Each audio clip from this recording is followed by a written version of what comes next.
Agora vamos para nossa entrevista. Vamos, por Estamos favor. aqui ansiosas, muitas perguntas, né? A gente agradece mais uma vez a presença aqui da doutora Adriane Caldas. Adriane Caldas. Doutora Adriane, muito obrigada mais uma vez pela sua presença aqui.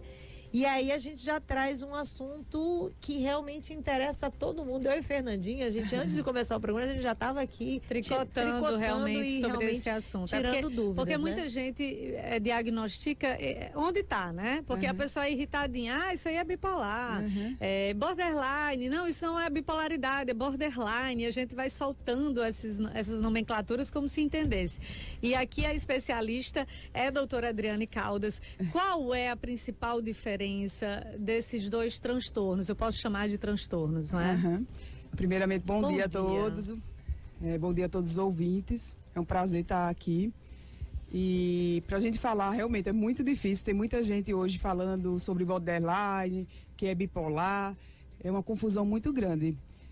O transtorno de personalidade borderline é um padrão de comportamento da pessoa. Então, a pessoa já, desde a infância, vai construindo sua personalidade e com determinadas falhas nessa personalidade. Então, tem prejuízos nas relações interpessoais, que a dificuldade do borderline, muitas vezes, é de lidar realmente com as pessoas nas relações afetivas, relações de amizades, relações profissionais. É aquela pessoa que tem muito amor, é muito emoção e pouco razão. E tem aquela necessidade assim, de estar sempre com o outro, como se precisasse de um outro para ela conseguir existir.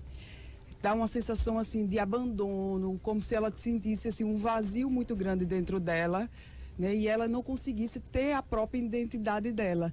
Então, é muito comum no borderline se relacionar com alguém e você pegar aquela característica da pessoa e trazer para você.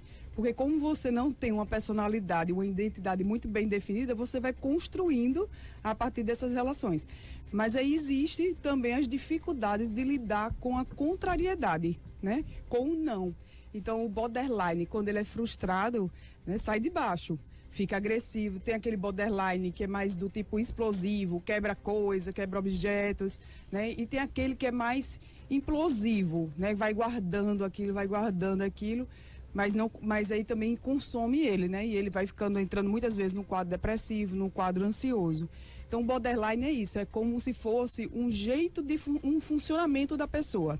Já o transtorno afetivo bipolar é uma doença que a pessoa pode ter uma característica normal de personalidade, mas por volta dos 20 a 30 anos, essa doença ela é desencadeada e tem um componente genético muito forte. Então, se você tem parente de primeiro grau, que é bipolar, né? Se você já teve algumas depressões na sua infância, isso já pode sinalizar de que você venha a desenvolver a doença. Então, o bipolar não é um jeito de funcionar. É uma doença que tem ciclos, tem fases, tem episódios. Então a pessoa naquele episódio ela pode ficar mais agressiva, ela pode ter dificuldade nas relações interpessoais dela, mas passada a fase ela volta à normalidade dela. Não é como o borderline, que o borderline é um funcionamento, é um jeito da pessoa de ser. Então é adquirido ou não? O borderline tem componentes assim genéticos, mas é mais da construção, da formação da personalidade. Aí, assim, para você construir a personalidade, tem uma série de situações que faz com que você seja quem você é. Então, tem os fatores genéticos, tem os fatores ambientais, tem como foi a sua infância na sua relação com pais, na sua relação com os outros, né? Que você vai construindo você, quem você é. Então, quando acontece, às vezes, histórias de abuso na infância, né? De abandono na infância, então, tem uma propensão maior a você vir apresentar na vida adulta um transtorno de personalidade borderline. Uma coisa que é importante é que a gente não pode fazer diagnóstico de borderline, por exemplo, numa primeira consulta. Porque como é que você vai poder, numa consulta só, num corte transversal, você dizer que aquela pessoa é borderline, né? Você tem que saber a história daquela pessoa, assim, começar desde a infância, como é que era o padrão de comportamento, muitas vezes chamar alguém da família para conversar, para ver como é que é o comportamento, como é que é o padrão de comportamento da pessoa, né? Porque é muito difícil você fazer um diagnóstico de um jeito da pessoa de ser numa consulta só.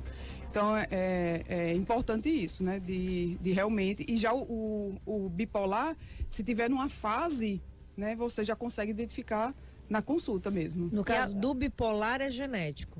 Tem um componente genético muito importante. E bipolar. Assim, o lapso de tempo é maior, por exemplo, o bipolar ele pode ficar 6 meses, a pessoa mais feliz do mundo, e aí depois desses 6 meses ele entra em depressão, por exemplo. Pode. Assim. Pode. Se não tratado, a gente tem o bipolar do tipo 1, a gente tem 2 tipos, né? O tipo 1 e o tipo 2. O tipo 1 é o bipolar mais grave. É aquele bipolar que, se tiver numa situação, você vai saber que ele está adoecido. Que tem aquele sentimento, assim, de sentir muito animado, muito alegre, falando demais, muito desinibido, o pensamento muito acelerado. O bipolar, ele dorme pouco, mas mesmo dormindo pouco, quem dorme pouco, no outro dia está destruído. É verdade. O bipolar dorme pouco e no outro dia está elétrico, está super, com muita energia, com muita iniciativa. Aquela pessoa que fica fazendo 1000 coisas ao mesmo tempo, com ideias de grandeza que pode acontecer, né? Eu sou o Jesus Cristo, assim, com ideias místicas e religiosas, ou então até ter sintomas psicóticos mesmo, de achar que está sendo perseguido, de chegar a ouvir vozes também, que muitas vezes acaba confundindo muito o bipolar com a esquizofrenia na hora da crise. E é aquela pessoa que tem uma pressão muito grande para falar, tem gastos exagerados, é uma característica muito comum. Um aumento do apetite sexual também, então pode se colocar em comportamento de risco. Na fase maníaca que a gente fala, do tipo 1, pode se envolver com substâncias, então tem uma propensão maior a fazer uso de substâncias psicoativas, álcool, maconha, cocaína. Então, e tem períodos que tem uma fase mais depressiva, né? E se não tratado, realmente, o bipolar tipo 1, você pode passar assim 3 meses, 4 meses numa crise para depois sair. E muitas vezes sai sem remédio mesmo. Mas isso é uma coisa muito prejudicial para o cérebro da pessoa. Então, por isso, o tratamento assim é fundamental, porque protege o cérebro de você poder ter futuramente, se não tratado, perdas cognitivas. Doutora Adriana já foi respondendo aqui, inclusive, pastor Saulo André, que fez várias perguntas. Doutora Adriana já está respondendo aqui, por isso que eu nem vou fazer novamente, porque é sobre essa Pode me interromper, se essa questão, não, essa questão do diagnóstico, né? Assim, é exatamente tudo que a senhora está explicando agora. Né? A questão, outro questionamento assim, quais os medicamentos, né? Assim, qual a indicação em relação, nos 2 casos, você trata com medicação ou não? Então, bipolar tem que ser tratado com medicação, né? Então, o tratamento para o bipolar, a gente usa estabilizadores de humor. E a droga de escolha é o carbonato de lítio. É a medicação de escolha. Agora, muitas vezes a gente usa outros medicamentos também. A gente pode usar os antipsicóticos atípicos, né, que também servem como estabilizadores de humor, ou numa crise, que o paciente esteja numa crise, você também vai ter que usar para conter essa agitação do paciente. Você pode usar também alguns anticonvulsivantes, que a gente usa também como estabilizadores de humor. Então, bipolar tem que ser tratado. Uma coisa assim que é muito preocupante é a questão do diagnóstico, porque o diagnóstico demora demais para ser feito o diagnóstico.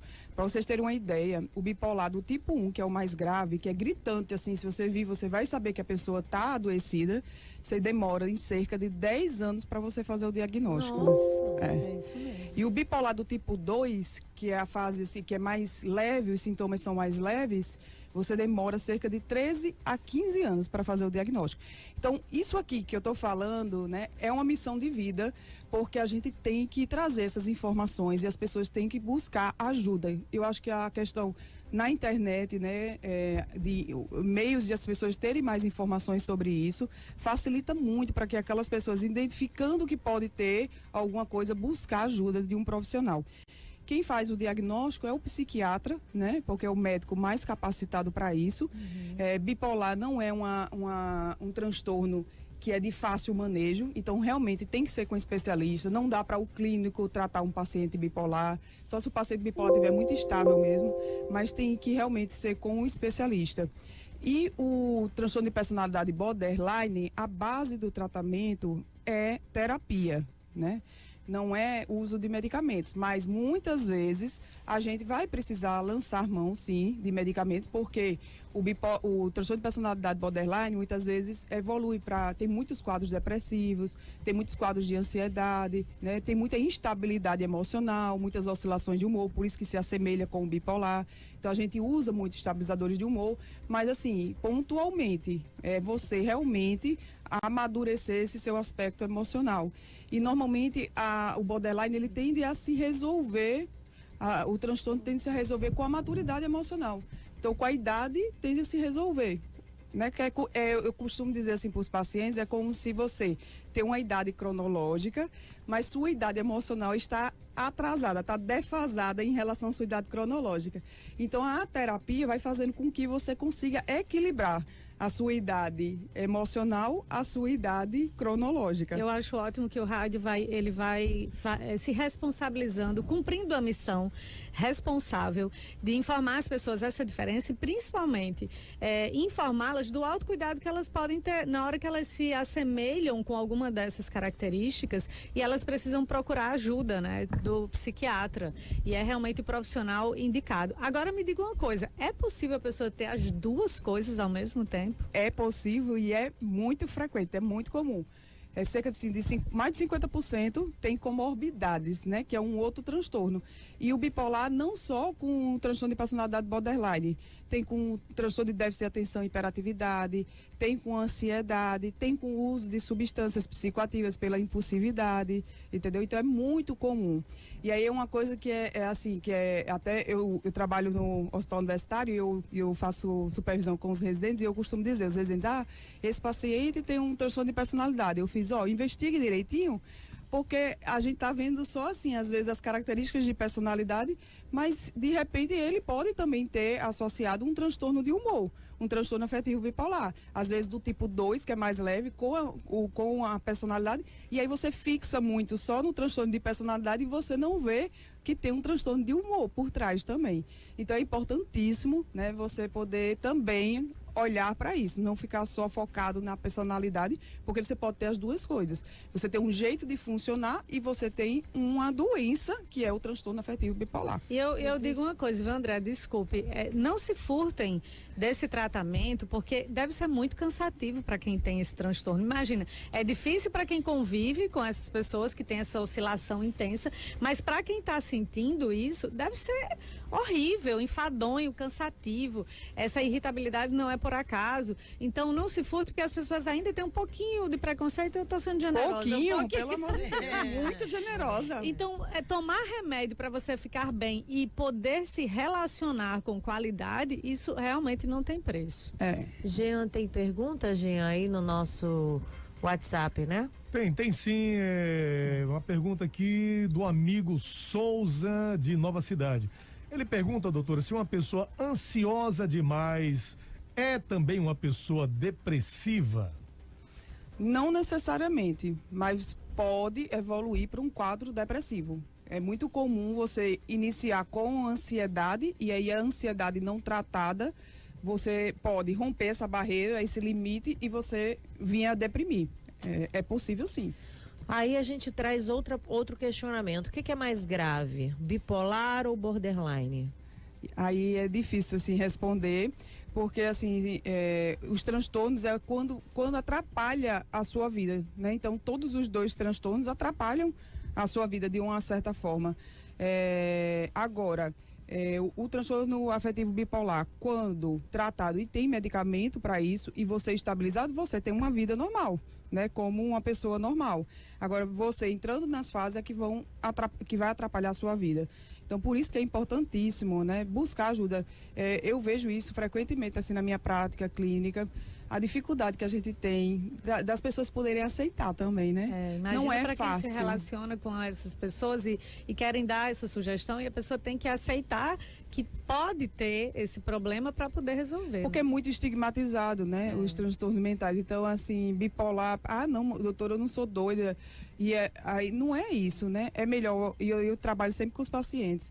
é melhor. Você tem uma doença que é crônica, mas que tem controle, tem tratamento. Se você tivesse uma hipertensão, uma diabetes, você ia tomar o remédio e ia ficar bom. Então é a mesma forma. Tem uma medicação para tratar o seu humor, e aí você tratando seu humor, você vai ter uma vida de qualidade.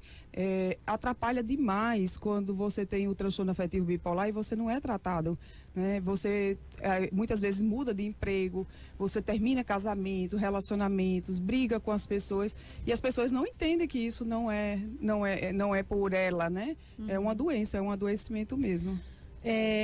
O paciente com borderline tem mais gatilhos que as pessoas comuns? Como o borderline ele tem uma instabilidade emocional muito grande, né? Normalmente ele realmente muda muito a questão do humor e tem realmente mais gatilhos para ele poder não conseguir controlar essa parte emocional. Então, uma pessoa que tem uma estruturação de personalidade melhor, de suportar mais a pressão, ser mais resiliente, ela vai conseguir lidar melhor com as situações do dia a dia. Como o transtorno de personalidade borderline, ele tem essa fragilidade, então é natural de que ele realmente tenha uma dificuldade maior e os gatilhos podem fazer com que ele tenha mais instabilidade emocional. Nosso tempo passou rápido. Passou rápido demais. Eu só quero fazer um relato rápido aqui, bem rapidinho mesmo. Que realmente tem momentos, tem situações emocionais que, se a gente não sai desse limbo, a gente não consegue transformar a nossa mente. Então, o remédio, minha gente, isso eu também passei por isso, porque eu também tinha preconceito de dizer assim, não, eu consigo. E a gente se sente forte e diz assim, não, eu consigo sair disso aqui. Não, só tomando isso aqui eu vou ficar boa, uma coisa natural. Só que às vezes a gente tem que sair do limbo. A gente não consegue transformar, às vezes, dependendo da circunstância, por isso você tem que ir ao psiquiatra, a gente não consegue sair daquela zona sozinha, né? E precisa de humildade para dizer assim, peraí, deixa eu ir ao psiquiatra.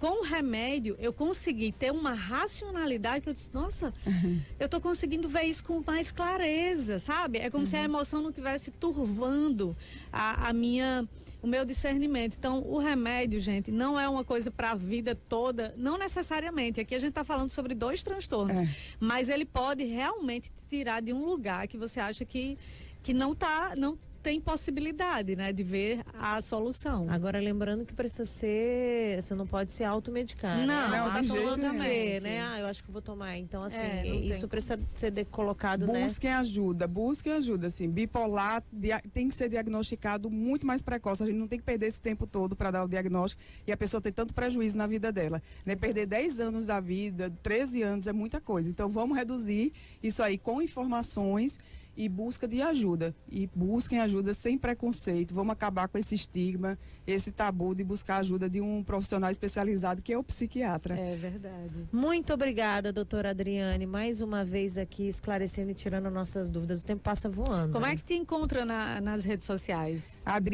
Tem um Instagram profissional, Adriane Caldas Psique. Tudo minúsculo. Então vamos lá, que lá tem informações também. Tem, né? muitas informações.